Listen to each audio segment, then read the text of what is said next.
Take a walk down by the sea, picking up colored shells in the sand. Well, I've just left Royal Harbor in Eleuthera.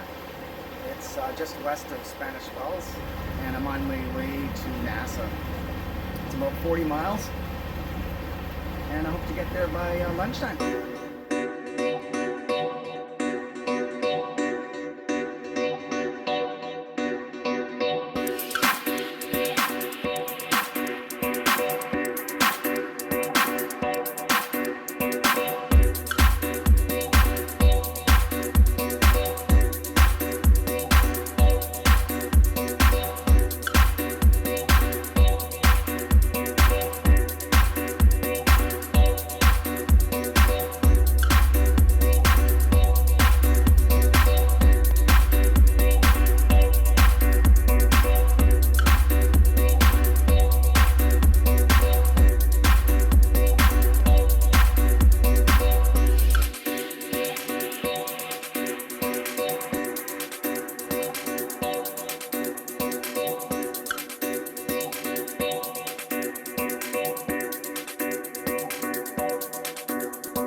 About 3 more hours at this speed to Nassau.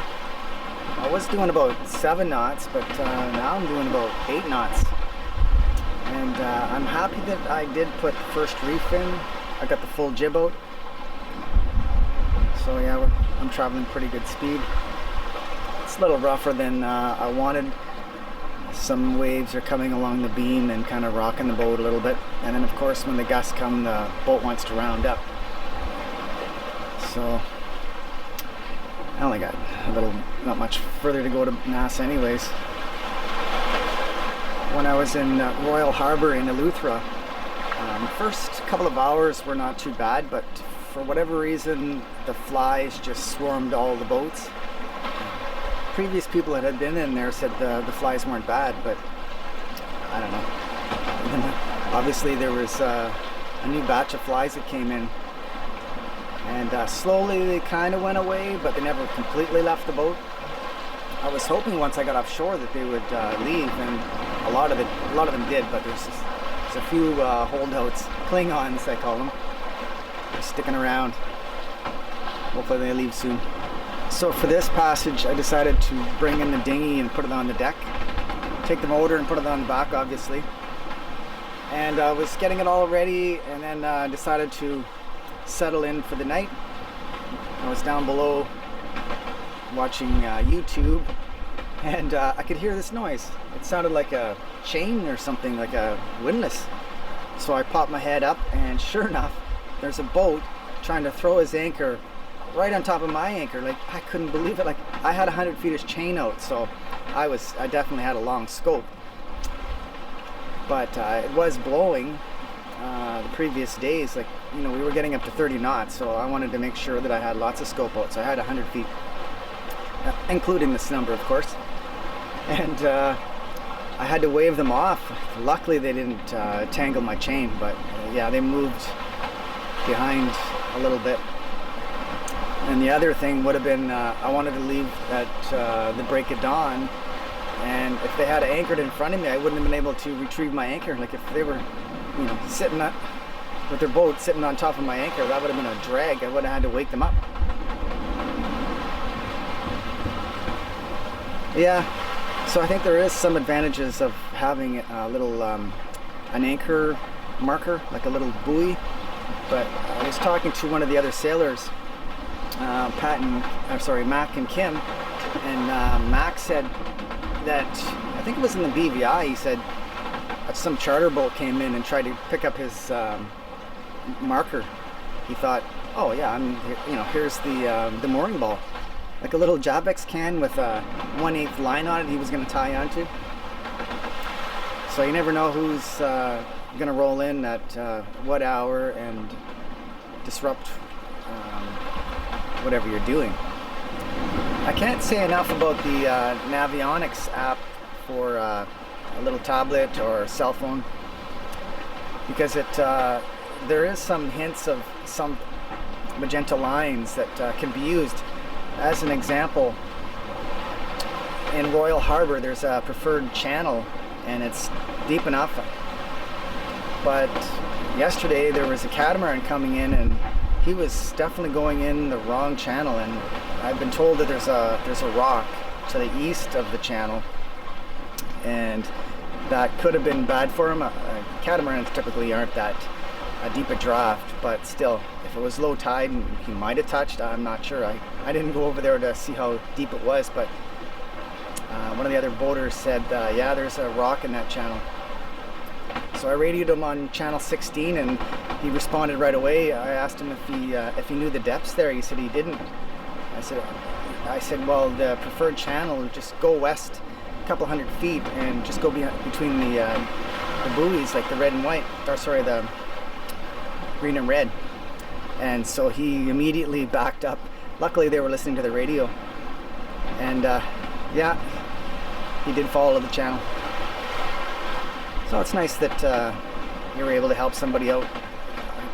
I don't know what navigation they had on board, but it could have been a rental, or they just decided it was too rough because they were trying to motor up into, looked like they might have been adding motor into Spanish Wells, but it was slow going. It was blowing 20 knots of wind, and they probably heard about Royal Harbour and decided to pop in, but you got to make sure you choose the right channel. It could be a catastrophe.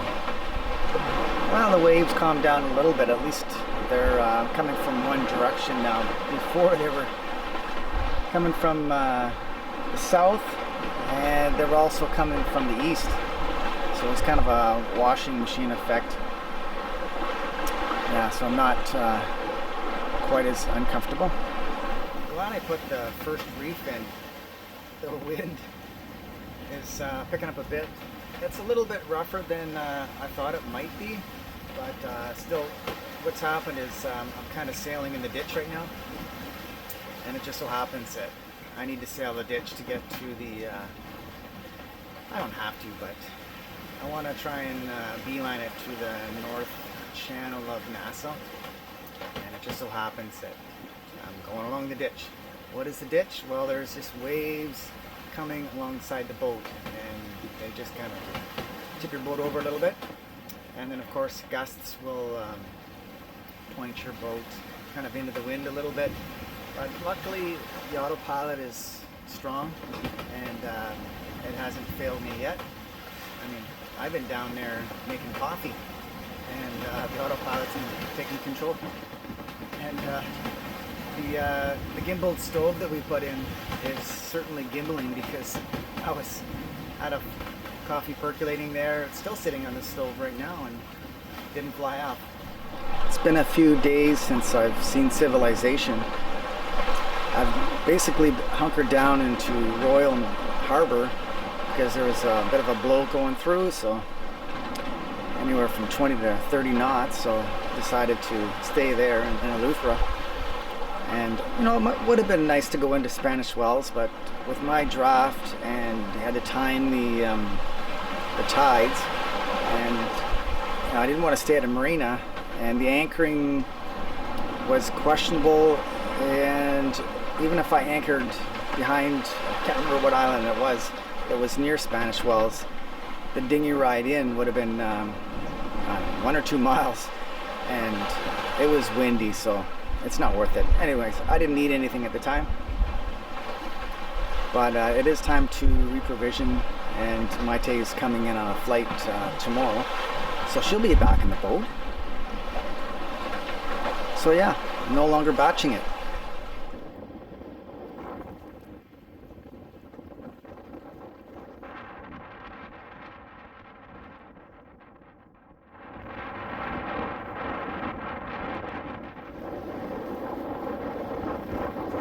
checked into the marina. I'm at Nassau Harbor Club. Nassau Harbor Club. Friendly staff. I had 2 guys help me dock the boat. It was great. One of the Nassau grocery stores, and I can't believe how well stocked it is. It's just amazing. It's got to be one of the safest mall areas. There's security almost every 500 feet. You know, there's a guy just watching out. I guess it's bad for business when people are getting robbed, so they've got plenty of security here, which is great because this little mall is right across from the marina. Very convenient. Great grocery store. They got a little pharmacy, liquor store, and they even have a Domino's pizza not too far. So I'm not really that afraid to come here at night. Take a walk down by